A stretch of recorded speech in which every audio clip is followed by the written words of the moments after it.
Labbaik Allahumma labbaik, labbaik la syarika laka labbaik, innal hamda wan ni'mata laka wal mulk la syarika lak. Assalamualaikum warahmatullahi wabarakatuh. Alhamdulillah, wassalatu wassalamu ala rasulillah wa ala alihi wa ashabihi wa man tabi'ahu wa walah, amma ba'd. Para pemirsa yang saya hormati, pada kesempatan kali ini berkaitan dengan kajian manasik haji dan umroh, kali ini akan meneruskan tema tentang ketentuan ihram haji atau umroh dan larangan ihram bagian kedua. Pada bagian pertama sudah dijelaskan tentang ketentuan ihram haji dan umroh, permasalahan ihram dan permasalahan umroh. Pada pertemuan kali ini yang akan saya sampaikan adalah berkaitan dengan larangan ihram. Bagi jamaah haji atau umroh yang sudah berniat ihram, maka harus menjaga larangan-larangan ihram. Hal ini dikemukakan di dalam Al-Quran surat Al-Baqarah ayat 197. Allah Subhanahu wa taala berfirman, a'udzubillahi minasyaitonirrajim, faman faradha fihinal hajja fala rafasa wala fusuqa wala jidala fil hajj. Barang siapa yang telah memantapkan niat untuk melaksanakan haji, maka dia harus menjaga larangan-larangan ihram. Tidak boleh dia melakukan rafas, perbuatan atau ucapan-ucapan kotor, tidak boleh melakukan fusuk atau perbuatan dosa, dan juga tidak diperbolehkan atau dilarang berbantah-bantahan selama dalam pelaksanaan haji. Tentang larangan ihram ini, di dalam Al-Mughni fi Fiqhil Haji wal Umroh halaman 141 disebutkan bahwa anna hadhil mahturat tangqasimu ila arba'ati aqsam, bahwa larangan-larangan ihram ini terbagi menjadi 4 bagian. Yang pertama, ma la ithma alaihi wala fidyata. Larangan ihram jika dilakukan tidak berdosa dan tidak dikenakan dam. Seperti memakai pakaian biasa bagi laki-laki, pakai celana, pakai baju koko, karena memang yang bersangkutan tidak memiliki kain ihram, sulit untuk mencari ihram, atau mungkin ada kain ihram tapi penuh dengan najis, tidak ada kesempatan untuk mencucinya. Ini yang pertama, sehingga dia walaupun pakai pakaian biasa, celana dan baju biasa, tidak dikenakan dam dan juga tidak berdosa. Termasuk memotong kuku karena ada penyakit, atau memotong rambut, karena juga di dalam rambut itu maksudnya adalah menghilangkan rambut, mencabut rambut mata yang akan menghalang-halangi pandangan. Dan yang ketiga, larangan yang apabila dilanggar tidak berdosa dan tidak kena fidyah adalah membunuh hewan buas yang akan menerkam. Yang kemudian yang kedua, jenis larangan ma fihi al-ithmu wala fidyata fi. Larangan yang apabila dilanggar dikenakan dosa tetapi tidak dikenakan bayar dam atau tidak dikenakan fidyah. Seperti dalam keadaan ihram dia melakukan akad nikah, melakukan perbuatan rafas, perbuatan pusuk dan perbuatan jidal, berbicara kotor, melakukan perbuatan-perbuatan yang rafas, yang kotor, yang kurang bagus, serta dia melakukan perbuatan dosa dan melakukan bantah-bantahan. Yang ketiga, ma fihi fityatun wala itsma fi. Yang ketiga, larangan yang apabila dilakukan dia akan mendapatkan fidyah, dikenakan fidyah, dam, tetapi tidak berdosa. Seperti apabila seseorang sedang dalam ihram memotong rambutnya karena di dalam rambut kepala itu dia ada penyakit, atau dia memakai pakaian biasa. Ini berarti dia melakukan pelanggaran yang dikenakan fidyah tetapi tidak berdosa. Kemudian yang keempat adalah ma fihil ismu wal fidyatu. Pelanggaran yang apa dilakukan dia mendapatkan dosa juga mendapatkan sanksi dam, yakni pelanggaran selain yang disebutkan di atas pada nomor 1, nomor 2, dan nomor 3. Pemirsa yang saya hormati, kemudian juga apabila jamaah haji dalam keadaan ihram memakai cincin atau memakai jam tangan atau memakai sabuk untuk mengencangkan kain ihramnya, maka yang bersangkutan tidak termasuk melakukan pelanggaran, tidak berdosa dan tidak dikenakan fidyah. Sebagaimana disebutkan dalam Al-Majmu, kitab Al-Majmu, saraha bihil musannifu fil majmu' aidan wa mislul khatami wal an as-sa'atu al-yadawiyah fahuma laisa mukhitaini bil adwi. Al-awal mukhitatun bi juz'im minal asabi wa thani mukhitatun bil ma'sumi alladhi wa juz'un minas sa'ati.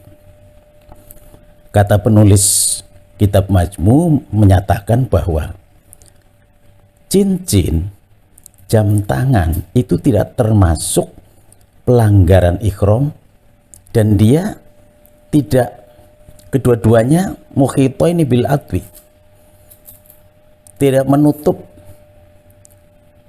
anggota badan. Karena yang pertama adalah cincin itu hanya melingkar bagian jari, sedangkan jam tangan itu melingkar menutup bagian pergelangan tangan. Nah, itu. Kemudian selanjutnya tentang jenis dam. Pertama yang disebut dam nusuk. Sanksi yang diwajibkan bukan karena pelanggaran ihram, tetapi ini adalah dam lisyukri yang dibebankan kepada atau diwajibkan kepada jamaah yang melaksanakan haji tamatu atau haji qiron. Jadi dam ini bukan dam karena pelanggaran, tetapi memang dam lisyukri disebutnya bagi jamaah yang melaksanakan haji tamatu dan jamaah yang melaksanakan haji qiron dengan membayar seekor kambing atau menyembelih seekor kambing atau membayar dam di tempat-tempat yang sudah ditentukan di Arab Saudi. Kemudian yang kedua, dam isa'ah. Jadi dikenakan dam karena dia melakukan pelanggaran. Karena melakukan pelanggaran dalam keadaan berikhram, haji atau umroh. Hal ini karena tidak berikhram dari mikot. Jadi jamaah yang tidak berikhram, berniat ikhram dari mikot, berarti dia melakukan dam isaah, melakukan pelanggaran yang dilakukan dalam keadaan ikhram. Dia tidak berikhram dari mikot, tidak mabit di Musdalifah, tidak mabit di Mina, tidak melontar jamarot pada tanggal 10 Zulhijjah atau hari nahar, dan tidak melontar jamarot pada tanggal 11, 12, dan 13. Juga termasuk yang melakukan pelanggaran adalah jamaah haji ketika dia akan pulang ke tanah air tidak melaksanakan tawaf wada, kecuali diberikan dispensasi bagi jamaah wanita yang dalam keadaan haid atau dia dalam keadaan nifas. Kemudian pelanggaran isaah, ya, atau dam isaah dilakukan orang atau jamaah haji atau umroh ini karena dia yang bersangkutan mencabut rambut atau mencukur rambut, memotong kuku, memakai celana biasa atau baju biasa, atau dia jamaah haji atau umroh memakai wangi-wangian atau parfum dalam keadaan ikhram bukan dalam kondisi darurat. Maka ini termasuk pelanggaran yang harus dinakan dam, tetapi disebut damnya adalah dam litakhir. Dam boleh memilih. Boleh memilih dia membayar dengan menyembelih kambing, 1 ekor kambing, atau membayar di tempat-tempat yang ditentukan seharga kambing, atau boleh memilih dia memberikan makan kepada 6 orang fakir miskin di tanah suci Mekah, atau boleh memilih puasa 3 hari. Kemudian selanjutnya adalah pelanggaran membunuh hewan buruan. Jamaah yang sedang dalam keadaan ihram, maka dia dikenakan denda seharga hewan persamaannya, atau boleh bersedekah dengan harga hewan tersebut. Kemudian selanjutnya pelanggaran yang dilakukan dalam keadaan ihram. Suami istri melakukan hubungan badan sebelum tahallul awal. Ketika jamaah haji sudah wukuf di Arafah katakanlah, kemudian sampai di Musdalifah, sampai di Mina, tetapi belum tahallul awal, melakukan hubungan suami istri, maka yang bersangkutan dikenakan denda dam kifarat dengan menyembelih seekor unta atau sapi atau 7 ekor kambing. Sekalipun dia hajinya batal, tapi yang bersangkutan masih diperintahkan untuk meneruskan umroh, tawaf, sa'i, tahallul umroh, dan yang bersangkutan masih diwajibkan untuk melaksanakan haji tahun berikutnya karena haji yang sedang dilakukan karena ada pelanggaran hubungan suami istri adalah batal.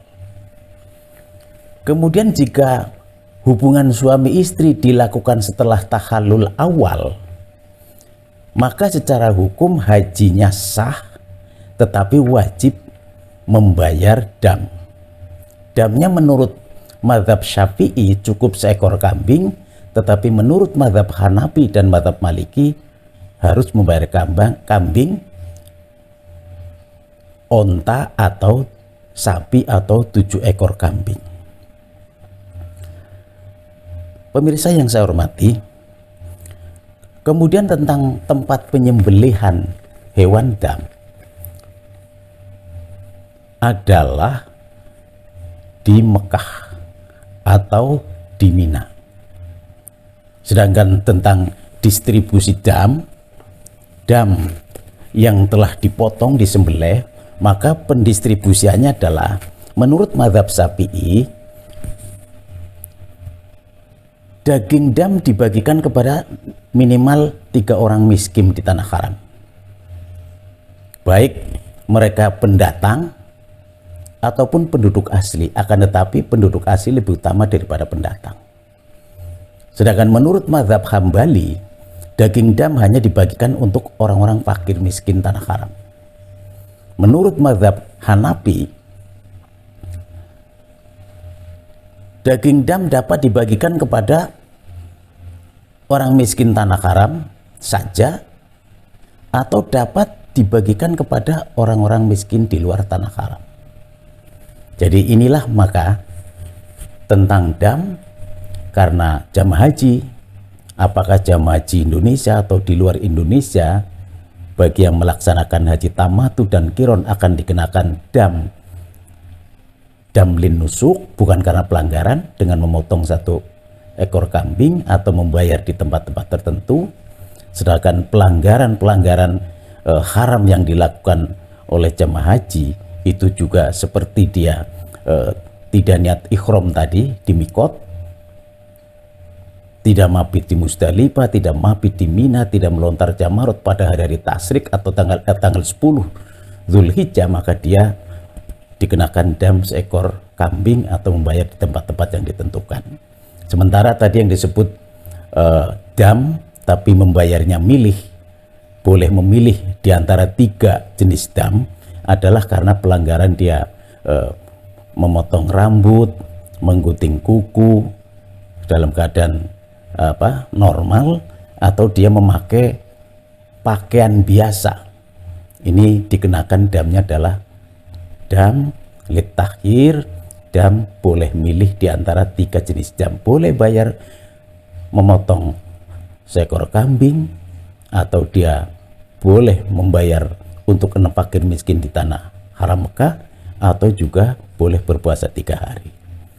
Dan mudah-mudahan larangan-larangan ikhram yang ditentukan oleh syara ini dapat dihindari dalam rangka kita untuk memperoleh haji yang mabrur, insya Allah seperti itu. Karena al-hajjul mabrur laisa jazaun innal jannah, haji yang mabrur karena dia menjaga larangan-larangan selama ikhram, dia melakukan sesuai ketentuan syariat, ketentuan wajib, rukun dan sebagainya, maka insya Allah dia akan mendapatkan haji mabrur, dan haji mabrur tidak ada balasan lain kecuali surga.